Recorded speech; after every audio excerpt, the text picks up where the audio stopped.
Japan, جسے جدید technology کے ساتھ ساتھ دنیا کا محفوظ اور پرامن ملک بھی کہا جاتا ہے، آج اس ملک میں چھوٹی سے چھوٹی چوری کرنا بھی موت کے منہ میں جانے کے برابر ہے۔ لیکن کیا آپ جانتے ہیں کہ ایک وقت تھا جب جاپان میں بڑی بڑی چوریاں کی جاتی تھیں؟ انہی میں سے کی جانے والی ایک چوری بینک کی بھی ہے۔ یہ چوری جاپان کی سب سے بڑی اور پراسرار چوریوں میں سے ایک چوری مانی جاتی ہے۔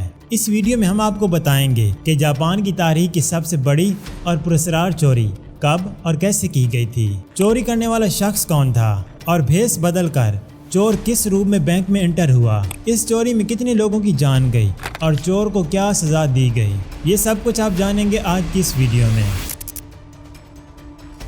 سال 1945 تاریخ کا وہ سال ہے جب ورلڈ وار 2 کا آغاز ہو چکا تھا اور اسی دوسری عالمی جنگ میں امریکہ نے جاپان کے دو بڑے شہروں ہیروشیما اور ناگاساکی پر 2 نیوکلیئر بم گرائے۔ ان 2 نیوکلیئر اٹیکس سے آدھے سے زیادہ کا جاپان جل کر راکھ ہو گیا تھا۔ ان نیوکلیئر اٹیکس سے جہاں جاپان کے سینکڑوں لوگ جان کی بازی ہار گئے تھے، تو وہیں پر ان اٹیک سے بچنے والے لوگ کئی سالوں تک ایک اذیت ناک زندگی گزارنے پر مجبور ہو گئے۔ 26 جنوری 1948 جاپان کی تاریخ کا وہ سال تھا جب جاپان کے ایک بینک میں ایسے پراسرار طریقے سے چوری ہوئی کہ اس واقعے کو آج تک یاد کیا جاتا ہے۔ 26 جنوری 1948 یعنی کہ جس دن بینک میں چوری ہونا تھی، اس دن بینک کے 7 ملازمین چھٹی پر تھے۔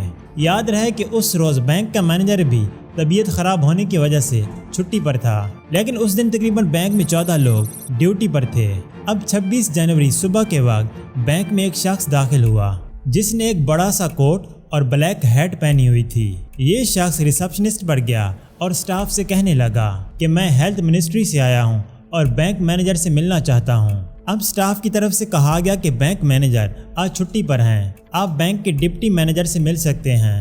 لہذا وہ شخص ڈپٹی مینیجر سے ملاقات کر کے اس سے کہنے لگا کہ ورلڈ وار 2 میں جاپان پر ہونے والے حملوں کی وجہ سے پورے ملک میں مختلف طرح کی بیماریاں پھیل رہی ہیں۔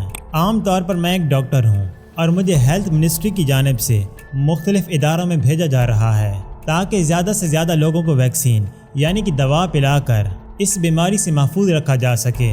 اب ڈاکٹر کی یہ بات سن کر پہلے تو ڈپٹی مینیجر تھوڑا سوچ میں پڑ گیا، لیکن پھر بینک کے سٹاف کو دوا پلانے کے لیے ایک جگہ اکٹھا کیا اور پھر ڈاکٹر نے اپنے بیگ سے کافی سارے کپ نکالے اور پھر ان میں دوا ملا دی۔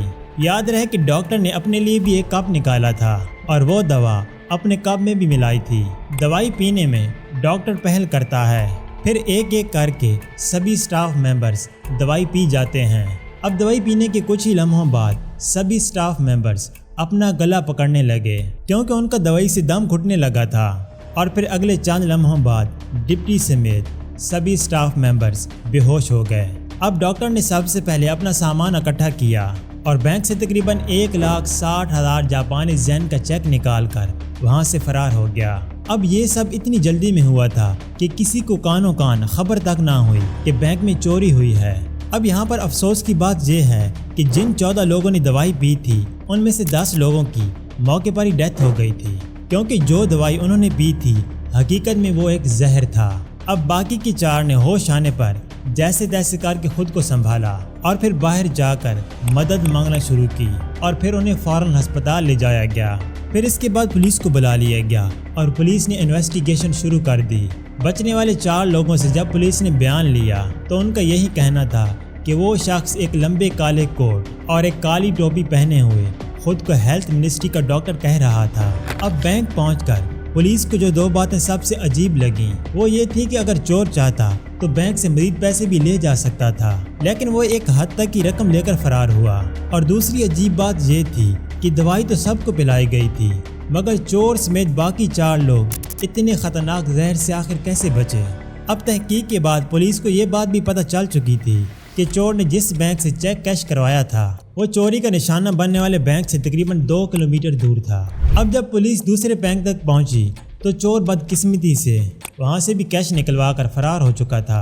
اب یہاں پر حیران کر دینے والی بات یہ بھی سامنے آ چکی تھی کہ اس واقعے سے کچھ مہینے پہلے جاپان کے ایک شہر ٹوکیو میں بھی ایک بینک میں ایسے ہی ایک شخص آیا تھا جس نے خود کو ہیلتھ منسٹری کا کہہ کر سٹاف کو دوا پلائی تھی، مگر اس وقت تو دوا سے نہ لوگوں کی ڈیتھ ہوئی اور نہ ہی بینک سے چوری۔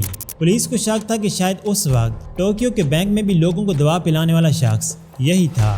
اس وقت وہ چوری کے مقصد سے تو نہیں آیا تھا، مگر وہ یہ چیک کرنا چاہتا تھا کہ بینک سٹاف اس کی لائی ہوئی دوا پینے پر راضی ہو جاتے ہیں یا نہیں۔ اور جب اسے اپنے تجربے پر کامیابی کا یقین ہو گیا تو اس کے اندر کانفیڈنس آ گیا، اور اسی کانفیڈنس کے ساتھ وہ دوبارہ 26 جنوری کو دوسرے بینک گیا، اور اس بار اس نے بینک کے سٹاف کو دوا کی جگہ زہر پلا دیا۔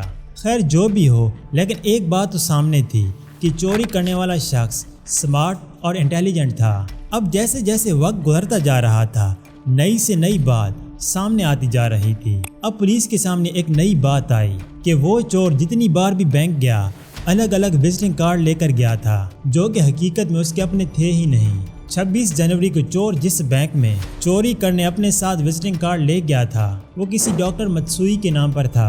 اب پولیس جیسے تیسے کر کے ڈاکٹر متسوئی تک پہنچی اور اسے گرفتار کر کے انویسٹیگیشن کرنا شروع کر دی۔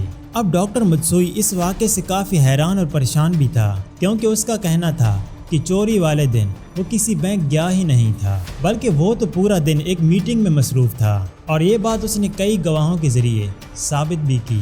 ڈاکٹر متسوئی نے یہ بھی کہا کہ یہ وزٹنگ کارڈز اس کے لیے کافی اہم ہیں، کیونکہ ایسے صرف 100 وزٹنگ کارڈز ہی اس نے چھپوائے ہیں، اسی لیے وہ اپنے ان وزٹنگ کارڈز کا استعمال کافی اہم موقعوں پر کرتا ہے۔ ڈاکٹر متسوئی نے پولیس کو یہ بھی بتایا کہ اب تک وہ 92 وزٹنگ کارڈز لوگوں کو دے چکا ہے۔ اب پولیس 82 ایسے لوگوں تک تو پہنچ چکی تھی جن کے پاس ڈاکٹر متسوئی کے وزٹنگ کارڈ تھے، اور ان 82 لوگوں نے خود کو بے قصور ثابت کرنے کے لیے پولیس کی ہر بات کا نہ صرف درست جواب دیا، بلکہ خود کو بے قصور ثابت کرنے کے لیے ہر طرح کا ثبوت بھی پیش کیا۔ لیکن ابھی بھی 10 لوگ ایسے تھے جن کے پاس ڈاکٹر متسوئی کا وزٹنگ کارڈ موجود تھا، اور پولیس ابھی تک ان 10 لوگوں تک نہیں پہنچ پائی تھی۔ اب تک ان مرنے والی 10 لوگوں کی پوسٹ مارٹم رپورٹ بھی سامنے آ چکی تھی، جن کی چوری والے دن زہر پینے سے ڈیتھ ہو گئی تھی۔ رپورٹ میں یہ بات سامنے آئی کہ زہر اتنا خطرناک تھا کہ اس سے موت تو یقینی ہو جاتی ہے، مگر اس دوران پولیس کو یہ بات پریشان کر رہی تھی کہ زہر تو 14 لوگوں نے پیا تھا، مگر اتنے خطرناک زہر سے آخر یہ 4 لوگ کیسے بچ گئے؟ لیکن اتنے خطرناک زہر سے موت ان 10 لوگوں کی ہی کیوں ہوئی؟ اس کا جواب ہسپتال کے ڈاکٹر نے کچھ یوں دیا کہ ہو سکتا ہے کہ جو 4 لوگ بچے ہیں انہوں نے یہ زہر کم مقدار میں پیا ہو، اور چور نے خود زہر کی جگہ کوئی اور چیز پی ہو۔ خیر پولیس کے لیے اس بات پر فوکس کرنے سے زیادہ ان 10 لوگوں تک پہنچنا ضروری تھا جن کے پاس ڈاکٹر متسوئی کی وزٹنگ کارڈ موجود تھے۔ اب تقریباً 6 مہینے کی کوشش کے بعد پولیس ان 10 لوگوں تک بھی پہنچ گئی جن کے پاس ڈاکٹر متسوئی کی وزٹنگ کارڈ موجود تھے۔ اب ان میں سے 9 لوگوں نے تو خود کو بے قصور ثابت کرنے کے لیے ثبوت پیش کر دیے تھے، مگر ان میں سے ایک شخص ایسا تھا جس پر پولیس کو شک تھا۔ اس شخص کا نام سدامچی ہیراساوا تھا، جس کی عمر تقریباً 50 سال تھی۔ اب جب اس شخص کا ریکارڈ چیک کیا گیا تو پتہ چلا کہ یہی شخص تو کئی بار بینک سے اپنا نام تبدیل کر کے چیک کیش کروانے کی کوشش میں گرفتار ہو چکا ہے۔ پولیس کا اس شخص پر شک یقین میں تب بدلا جب معلوم پڑا کہ اس شخص نے بینک سے چوری ہونے کے ٹھیک 3 دن بعد 1,30,000 جاپانیز ین کیش کروائے تھے۔ اب یہ پیسے اس کے پاس کیسے آئے؟ کوئی ٹھوس جواب اس کے پاس موجود نہیں تھا۔ اب پولیس نے سدامچی ہیراساوا کو گرفتار کر لیا اور اس کے منہ سے سچ نکلوانے کے لیے اسے طرح طرح کی جسمانی اذیت دینا شروع کر دی۔ جب پولیس کا تشدد اس کی برداشت سے باہر ہو گیا تو اس نے اپنا جرم قبول کر لیا، لہذا اب باری تھی کورٹ میں اس شخص کا جرم قبول کرنے کی۔ اب جب عدالت میں بیان دینے کا وقت آیا تو سدامچی ہیراساوا نے جرم قبول کرنے سے صاف انکار کر دیا اور یہ بیان دینے لگا کہ میں نے کوئی چوری نہیں کی اور نہ ہی کسی کو زہر دے کر قتل کیا ہے، بلکہ مجھے تو پولیس نے جسمانی اذیت پہنچا کر جرم قبول کرنے پر مجبور کیا ہے۔ آپ کو بتا دیتے چلیں کہ جس زہر سے 10 لوگوں کی موت ہوئی تھی وہ زہر ٹیسٹ کے لیے ٹوکیو کی یونیورسٹی بھیجا گیا تھا۔ ٹیسٹ میں یہ بات سامنے آئی کہ یہ زہر کافی پرانا ہے اور یہ صرف جاپان کی آرمی کے پاس ہی ہوا کرتا تھا، جس سے آرمی اپنے خطرناک آپریشن میں استعمال کرتی تھی۔ اب یہاں پر ایک سوال یہ بھی اٹھ چکا تھا کہ یہ زہر ہیراساوا کے پاس کیسے آیا، کیونکہ اس شخص نے تو کبھی آرمی جوائن ہی نہیں کی تھی۔ خیر اس کے متعلق بھی کئی طرح کی تھیوریز پیش کی گئیں۔ تقریباً 2 سال تک یہ کیس اسی طرح چلتا رہا اور اس عرصے کے دوران ہیراساوا سے کئی طرح کے سوالات پوچھے گئے۔ جب اسے یہ سوال پوچھا گیا کہ اس کے پاس 1,30,000 ین کہاں سے آئے؟ تو اس کا جواب تھا کہ وہ ایک پینٹر ہے اور اس نے پینٹنگ بیچ کر ہی یہ سارا پیسہ کمایا ہے۔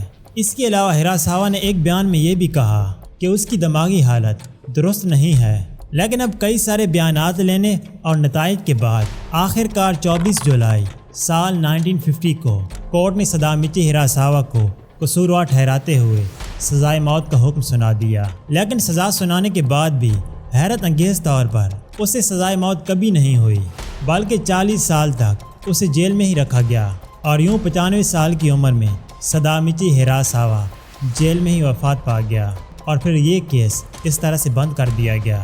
دوستو یہ تھی آج کی ویڈیو، ملیں گے اس طرح کی ایک اور نئی ویڈیو میں۔ خدا حافظ۔